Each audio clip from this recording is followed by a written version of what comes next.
culture of leadership, where even if there's 5,000 employees, they've all been mentored and trained to think like leaders without title. Another element of a winning culture is good manners. Please means I appreciate you. Thank you means I respect you. Third element of a great culture is a culture of high performance, a culture of getting things done, a culture of holding people accountable, a culture of less meetings and more delivery.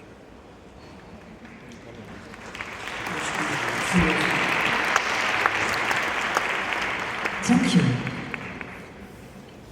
Okay, I can read the question here.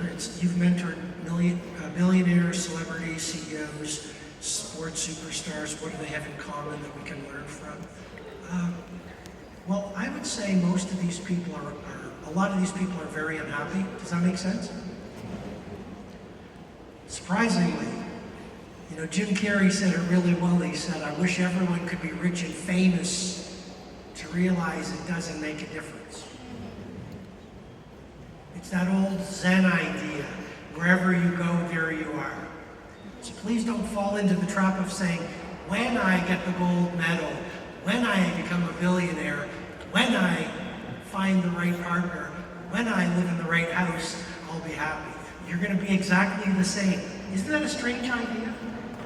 Strange idea. So I would say the billionaires and the super successful are extremely driven. Just speaking very honestly, as I always want to do, a lot of them had very difficult childhoods. A lot of them are running from demons. A lot of them are pushing relentlessly because their mother or father never gave them any praise or maybe even love. Most of these top-tier people that I mentor are absolute perfectionists. The top of one mountain is the bottom of the next. They never stop. A lot of these people in business at the highest level love doing deals. These people are extremely competitive. They will not give up. Most of us, we get knocked down 10 times, we stop, or 5 times. These people simply are unkillable.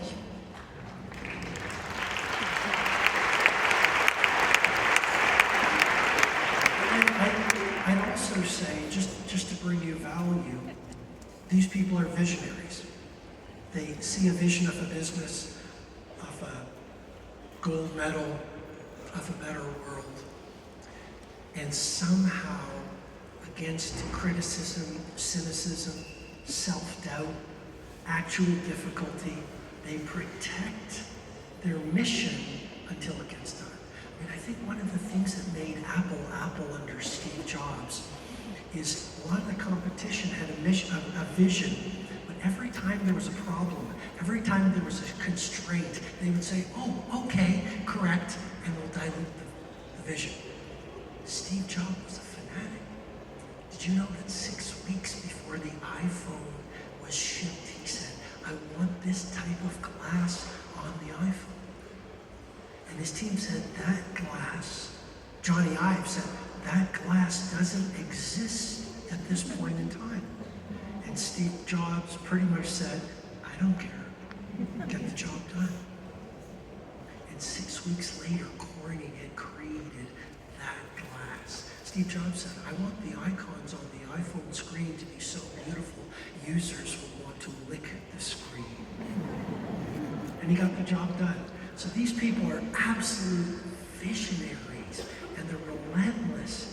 And here's another thing, they could not care less about the good opinions of others. I think you can change the world or listen to what your friends or your peer group says or society says. You can't do both. You've got to care a lot less about people's opinions. Hope that's helpful.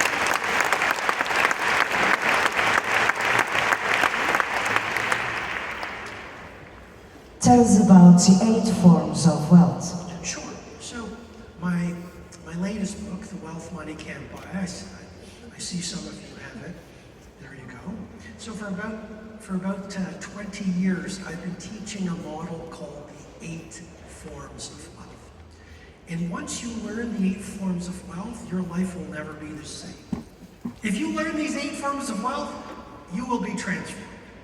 How many people want to learn about the 8 forms of wealth? We have to read the book. I'm just kidding. Here are the 8 forms of wealth. Because what does society say? Society says, oh, she's successful, she's wealthy, he's wealthy, he has a lot of money, right? That's primarily it's social status, it's money, it's material things.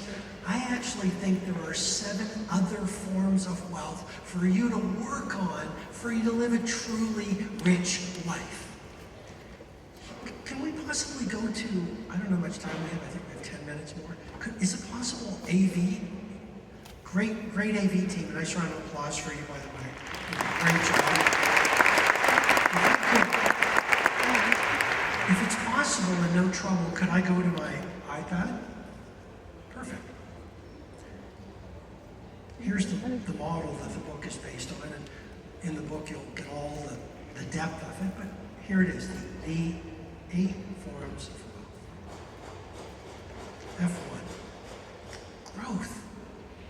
Our society doesn't say you're growing, you're rich, but it's a form of wealth if you're building intimacy with your gifts, your creativity, your productivity, your strengths. It's a form of wealth worth celebrating. So the first form of wealth is growth. The second form of wealth is wellness. Here's your bonus tip, don't die. But if you are healthy, you have a wealth worth celebrating. F3, it's a big one, family.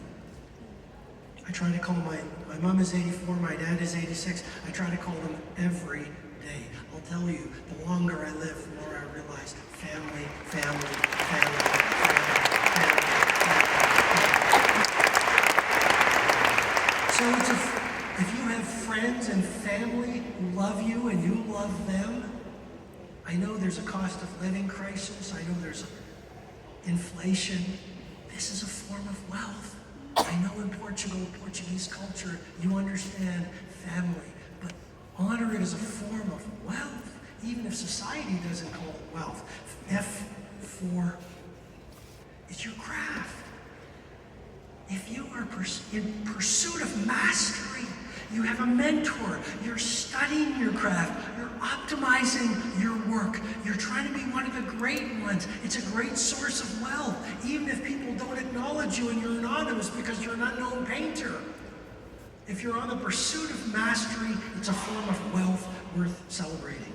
F5.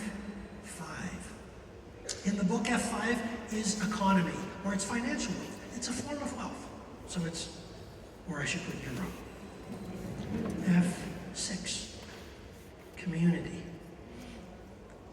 Having a great community. Like, you become your conversations. If you're around toxic people and energy vampires, they will limit you more than you could know. So build a community of people whose lives you want to be living. Build a community of people who are loving and excellent and ethical and ambitious and optimistic.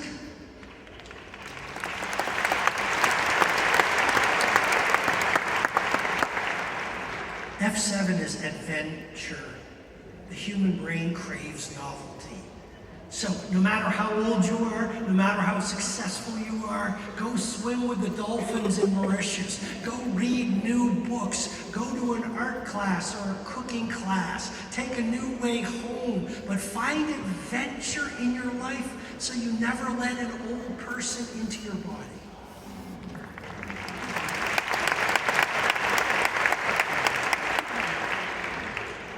And the voice of God asked me to go through the 8 forms of wealth, so I better listen to the voice of God. The 8th form of wealth is impact. This doesn't mean you have to be a Mandela or Mother Teresa or whoever it is.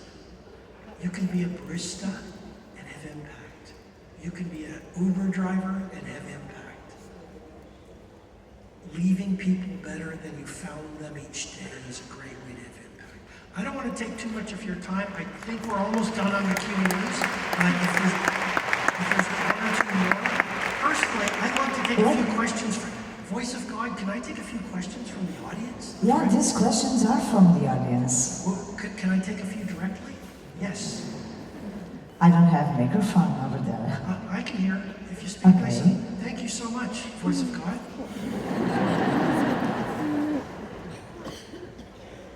Nina, what is my biggest regret?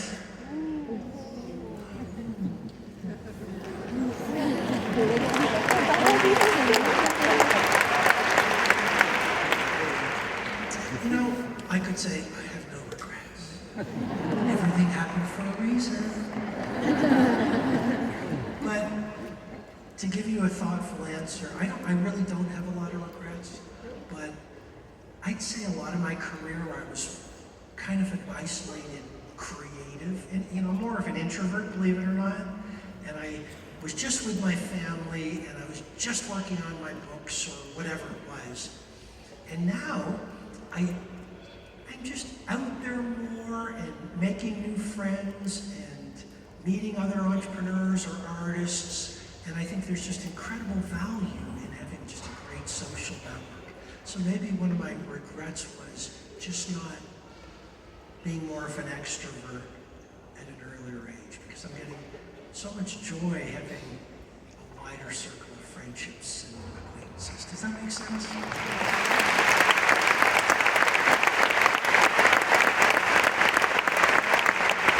Oh, and I have to be honest, 4 a.m. is the new 5 a.m. So for the past year and a half, I've been getting up at 4 a.m. So I have an hour for MVP, meditation, visualization, and prayer before I exercise. So maybe that's another. So I don't want to keep you too long, but you guys are awesome. I'm loving this. Okay, last question. Yes. Yes. Stand up, please.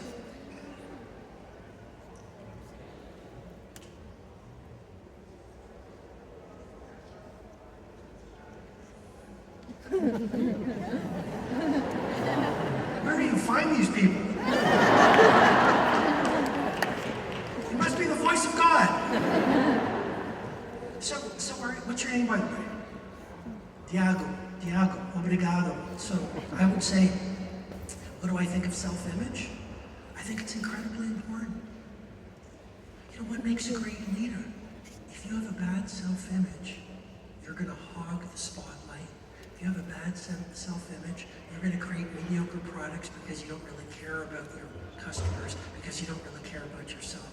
If you have a bad self-image, why would you join the 5 a.m. club and go work out and journal and do all those things I talked about in the book? Because you don't care about yourself. If you have a bad self-image, you're going to cheat on your family. If you have a bad self-image, you're going to cheat on your promise. Your self-image is so incredibly important. And a lot of us, so the question becomes, how can we have a better self-image? A few ways. The IPOP principle, input positivity, output positivity. Like read great books, wise books, great autobiographies. Look at your friendship circle. Surround them with people who are living better lives than you're living. When you talk to yourself, stop talking to yourself so poorly. Stop wasting your time on useless content.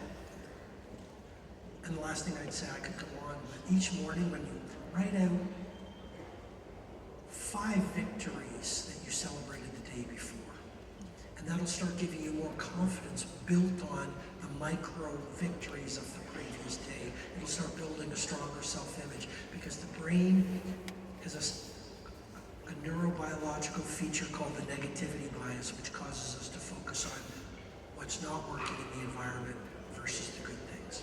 Okay, I've got to run. Thank you so much.